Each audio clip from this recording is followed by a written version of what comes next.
Welcome to News in Context. I'm Gina Valeria. In this episode, we explore the context of libraries, their role in communities both every day and during a crisis. Traditionally, people think of libraries as places where you can check out books, but libraries have become so much more, and they can represent the heart of a community. Joining me today is an incredible panel representing various aspects of the San Francisco Public Library. Michelle Jeffers is Chief of Community Programs and Partnership at the library. Marie Ciepiela is Executive Director of the Friends of the San Francisco Public Library. And Jaena Rae Cabrera is Acting Branch Manager at the West Portal Branch, as well as frontline essential worker during the COVID-19 pandemic.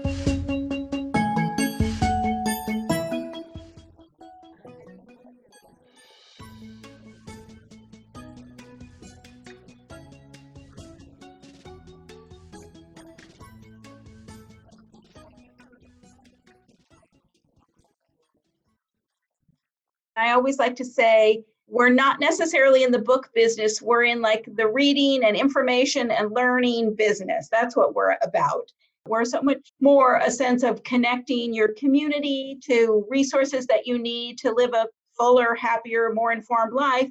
And also we're a place where you can come to that we don't ask anything of you. You know, we are just open and free. And it's a third place for you to live your life when you can come into the library and visit us.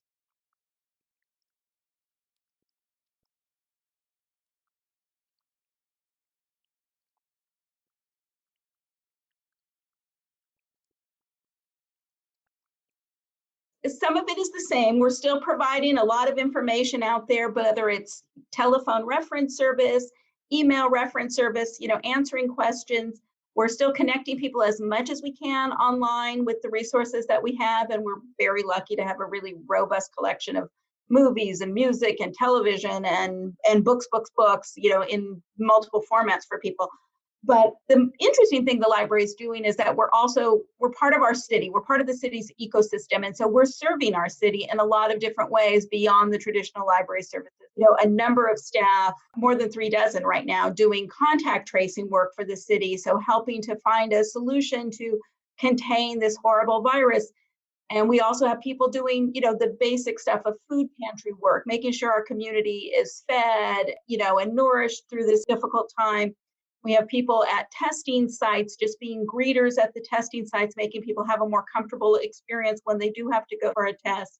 And then, of course, we have site monitors. So much of our unhoused community, the city is finding a way to house our unhoused community.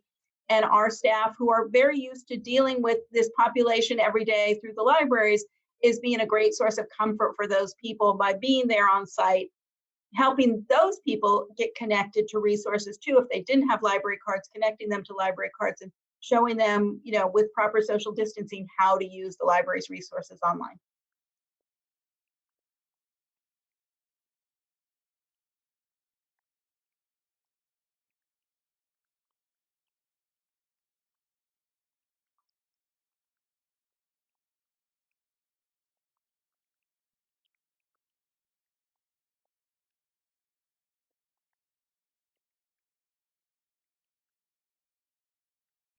So I have kind of a unique role here at the Emergency Operations Center. I'm on the communications team, specifically the content creation team. And we do all the social media updates. We write all the copy for things like Alert SF, Next Door, and all those flyers that you see around the city that say stay 6 feet away or stay home. That was my team as well.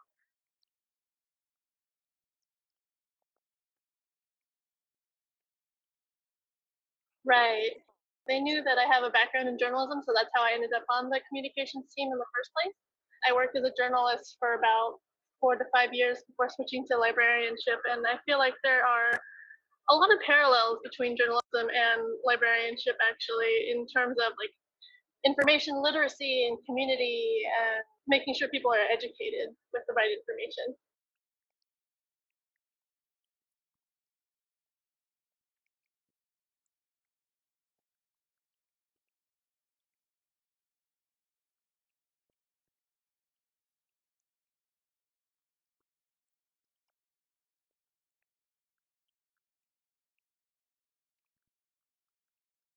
The day-to-day work is very similar. It's very deadline driven. Whenever the mayor says something, we're on it right away. It's sort of funny to be back in this sort of realm. I thought I left it for forever, but I'm back here.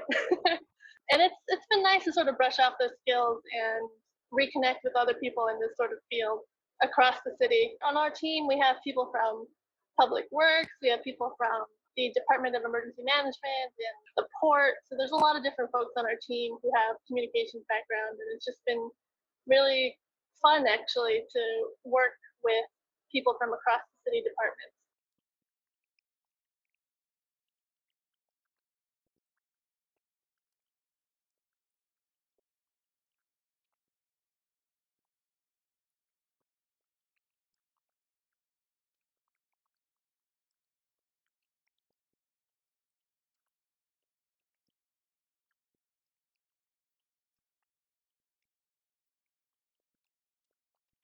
Friends is basically the community engine of the library. It is the private nonprofit organization that's been around since 1961, advocate for strong public funding and commitment of the city to its libraries, investing private money on top of the public money so that the library can do innovative and expansive new programs, and also then to champion what the values of the libraries mean in our community, which is free, public, unfettered, no barriers to anyone to be able to get help and the assets and the information, not just that the library has physically, but this discussion of the librarian themselves. Is librarians to me are certainly, you have a certain skill set you learn. I feel like our job is to make sure that the librarians are armed with everything they need to do the best job they possibly can. And what they're asked to do is expansive. We increasingly see librarians innovating in all these ways to do programming that maybe was not in their, their graduate school program about how to deal with the homeless on the first floor of the Main was not in your curriculum. And so our job is to make sure that we can raise money and we can advocate. I think that those needs now are going to be enormous.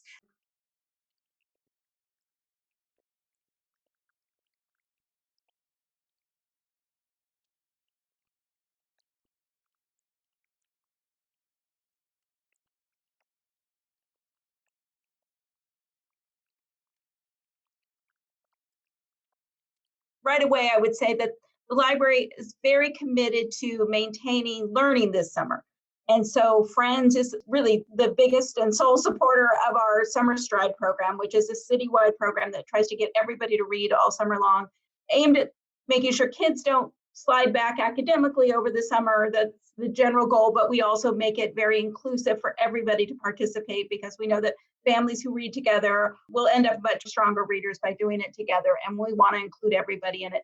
So Friends has been amazing in working with us to help us pivot this incredible program to an online basis. We don't know when our branches are going to reopen at this point.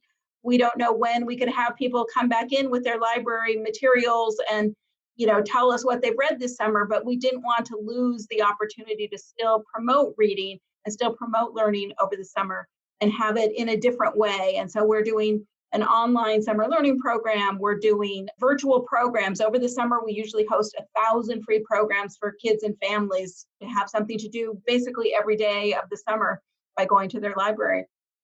And obviously that's not a possibility this year, but we're still having a ton of STEM programs going on, a ton of author talks and learning opportunities, and a daily story time that happens in multiple languages. So we're just trying to kind of create a new reality, and Friends is definitely there holding our hands through it and being this great partner and saying, yes, we are supporting what you're trying to get done.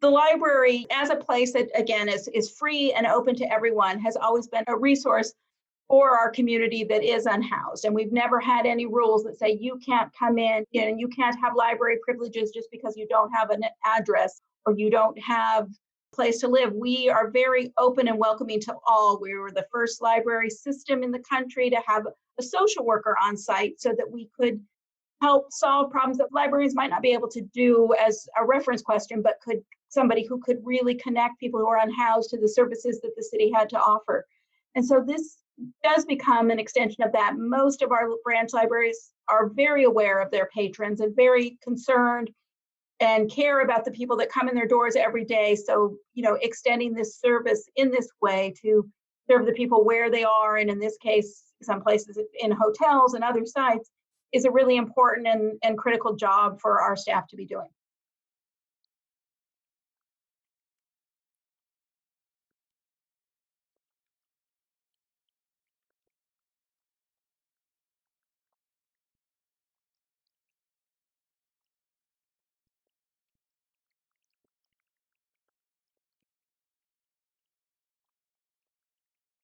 So working in San Francisco has been my first library gig. I started out as a volunteer and sort of worked up from page to where I am now. And I think the most surprising thing that we definitely didn't learn anything about in school was just definitely dealing with people experiencing homelessness. That's a big one that we don't really cover in school. And just how much of social necessity we are for some people. Before I started working as a librarian, I never realized how important just having that social interaction with a regular person every day can be for some people. And for a lot of seniors and other folks, we're their sole connection to society in some ways. And that's such a heavy responsibility that definitely doesn't come across in school. And I take that responsibility very, very seriously because I know how important social connection is for community and just for everyday living. It's definitely nothing that you can really teach in school. It's more about getting to know your community members and just the whole social aspect of it is just something that I never really prepared for. But I think a lot of librarians are suited for it. We have a natural curiosity and natural compassion for a lot of people. And I think that's what a lot of us gravitate to the field for. It extends to all the library staff. I mean, you have like the e-resource people who are pushing out. I mean, they are working hard right now. The security personnel, I mean, all of it's a culture that comes from the librarian profession and the institution that it is. And I know that parks are open and we can walk into them, but the library is the only 100% free thing left on the planet, and it's unique in the United States, and it is such an institution, a democratic institution, to hold on to. This culture that Jaena was talking about seems to me to be all throughout, whether you're a volunteer, whether you're a security guard, whether you're the IT person, and the librarians. It's a foundation in each of these neighborhoods that I think can't be underestimated.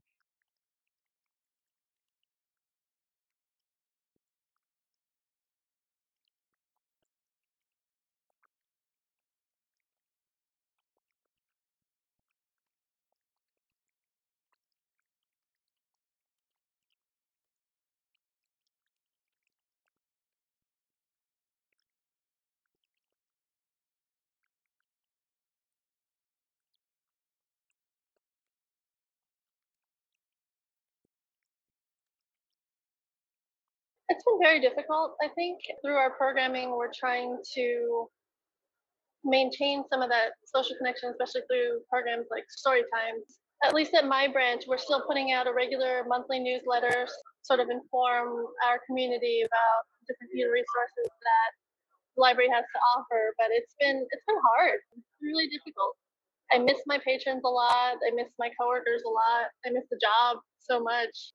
As much as I like the work here, it's not what I feel like I'm supposed to be doing.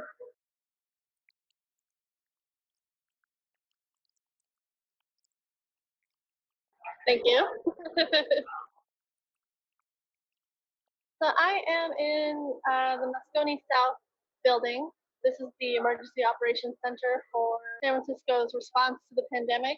Each of the large rooms here is basically a different department of the city working on a different aspect of the pandemic. So we have people in operations who are working on the feeding units, helping to coordinate all the volunteers and DSWs, disaster service workers who are working at the food bank. You have my team, the communications team. We're called the Joint Information Center, and we're the ones pushing out all the content from the mayor and from other government officials about the coronavirus and what we can do to flatten the curve. I don't know how many people exactly are in this building, but there's a lot of us. But we all practice social distancing. We all sit 6 feet away from each other. We have to wear masks. There are people here whose sole purpose seems to be to remind me to put my mask on and to stay 6 feet away. Yeah.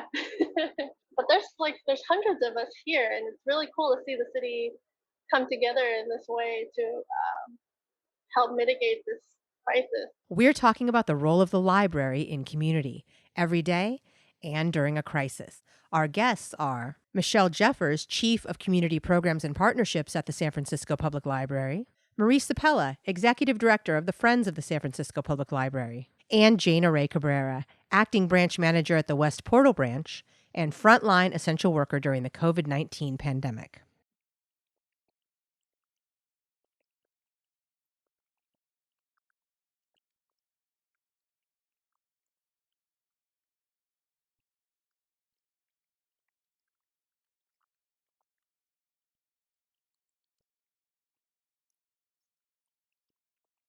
It's changing every day. But one of the things that we thought was really important right away, the very first thing we did is that families with young children are used to going to our story times, that those happened every single day. We used to do 90 story times a week at every branch. And we knew that a lot of people were feeling like they wanted to keep that connection for their children of hearing a librarian or hearing somebody telling a story, talking through a picture book, doing the little songs and jump up and exercisey kind of things that they do around it. So that was the very first thing we brought on board. It's hard. You're doing it in a screen or you're being taped. Maybe there's another person in the room with you. It's really hard to do it alone instead of in front of 50 kids and their caregivers. But we knew that people would rely on that kind of service. And ever since then, we've just tried to gradually increase from that and do other kinds of programs and other kinds of services. Once we started the telephone reference service, which is really set up to answer pretty basic reference questions. But we find that people call it because they want that connection too, so the calls become a little bit longer, but it's a chance to talk to a human, and to bring out the conversation, and that's okay. That's what we're here for. And our staff want that connection as much as the public does too. So we're really happy to do anything we can do. I would say we're all chomping at the bit, hoping that we can get back into some kind of library service sometime this summer. Everybody's looking forward to it, even if it means like a curbside kind of service. We are dying to see our neighbors and to see our library friends and connect with them again and share the vast resources that we have available.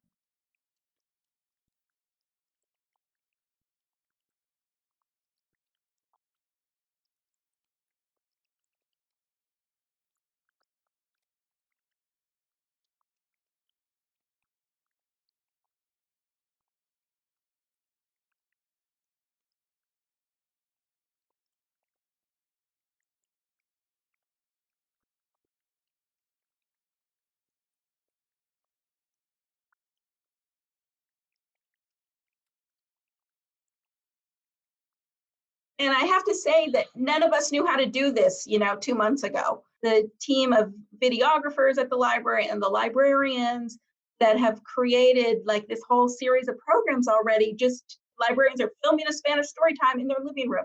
And it's just like amazing how quickly and how adaptive they have become to this new reality. I'm just so blown away that it looks as good as it does.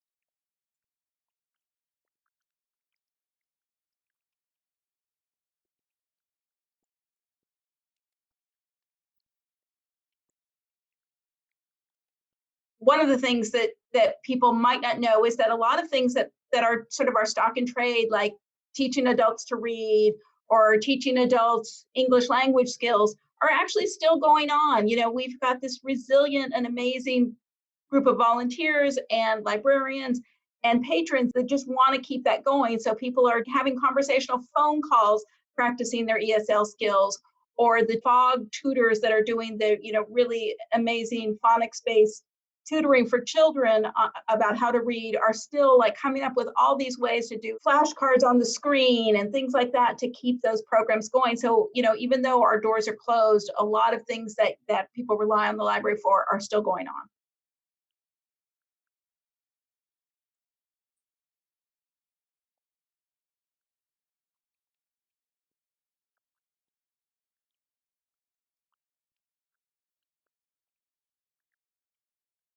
I would just like everybody to follow all the directives that the mayor's been putting out. Wear your face coverings when you're in public. That protects you, protects other people. Stay 6 feet away when you do have to go outside, and stay home as much as possible.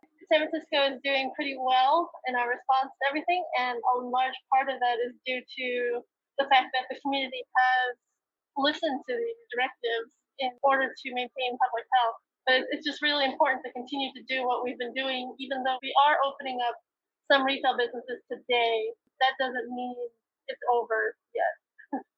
I want everybody to realize it's not over yet. We're still fighting this, and the best way the community can fight this is by wearing your face mask, keeping your distance, and staying home.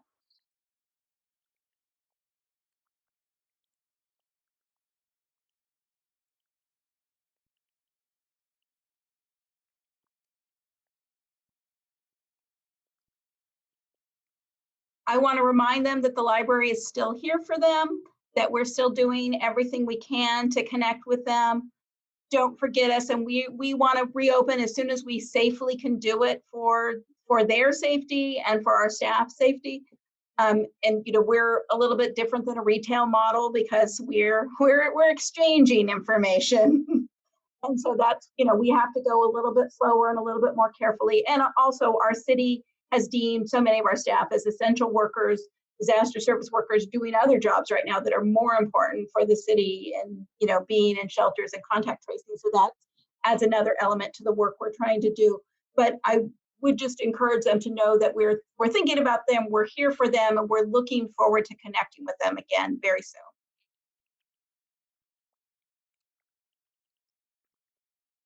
Follow the directives, be patient, because the library, as Michelle said, is going to go methodically into this and safely into this.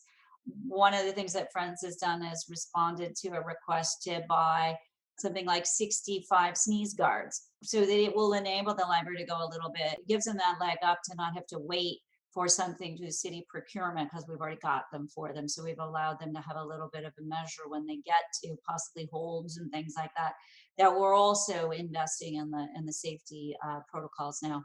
But I would say, join Friends, become a member of Friends, donate to Friends, because it really is the way to support your library. It's organized, it's ready, it's made for it.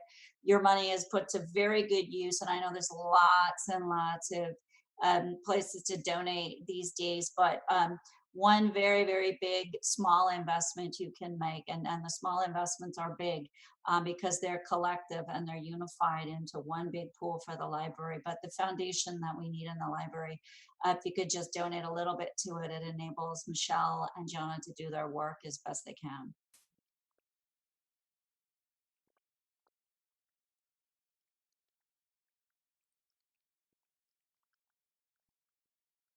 Well, traditionally, I mean, all of our funding is tied up in mostly the programming level of the library. So all of the programs that you hear spoken about are usually, for instance, we are able to pay for the things that the city can't. I mean, every single author, every single performer, every single story reader, every single curator of exhibitions, we're actually covering that. So that will continue. Now, the two areas that we do know, and we just suspect that are going to have a much greater programming need, will be displaced workers. So you're going to see jobs and careers programs, and of course, lost learning time. That I know will be the library's passion. Friends has always been a huge supporter of like our local artists too, that this is the way we support them through these programs. And just because they're doing it on screen and not coming in doesn't mean we want to compensate them for that work, and then compensate them in a different way too, because we want those programs to have perhaps a longer life than, if you caught it at West Portal Branch, great, and that was its only time. Now, the bigger audience, longer life online. And so we're working through all those things to make sure that the performers that are able to keep all of our programming going on, whether it's like APIA history that we just did this month, or summer STEM programs, that we are making sure that we are supporting that community of artists, performers, authors, and things through the generosity of the Friends. These are going in the category of, I had no idea, which is commonly the response that we get. And I'll give you another great example is, did anybody know that the library really is a cultural and art institute, right? It's a free place for art. When the libraries are open, Friends and the library pull off 50 exhibitions across the city. 50, and they are incredible historic. If you haven't been to the 6th floor and seen some of the amazing exhibits that the library is doing, it's really impressive. And people don't know that you don't need to pay a museum admission to go see an incredible local history exhibit. And the San Francisco History Center is top-notch, ranks with the research universities around us. So there's just another way of looking at the library that we are so happy to be funding and part of.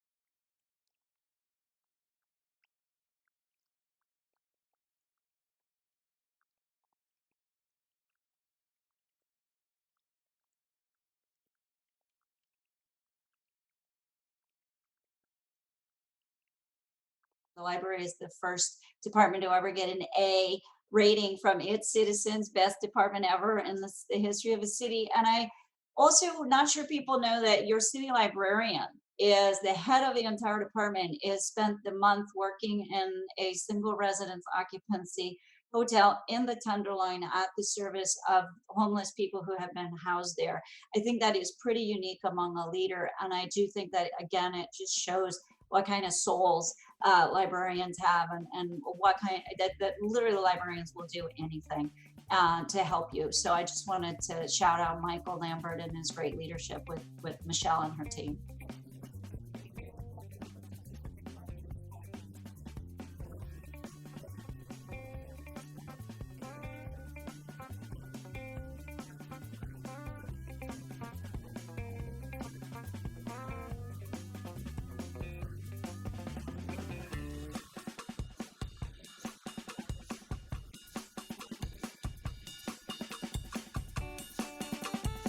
Thank you to my guests, Michelle Jeffers, Chief of Community Programs and Partnerships at the San Francisco Public Library, Marie Ciepiela, Executive Director of the Friends of the San Francisco Public Library, and Jaena Rae Cabrera, Acting Branch Manager at the West Portal Branch and frontline essential worker during the COVID-19 pandemic.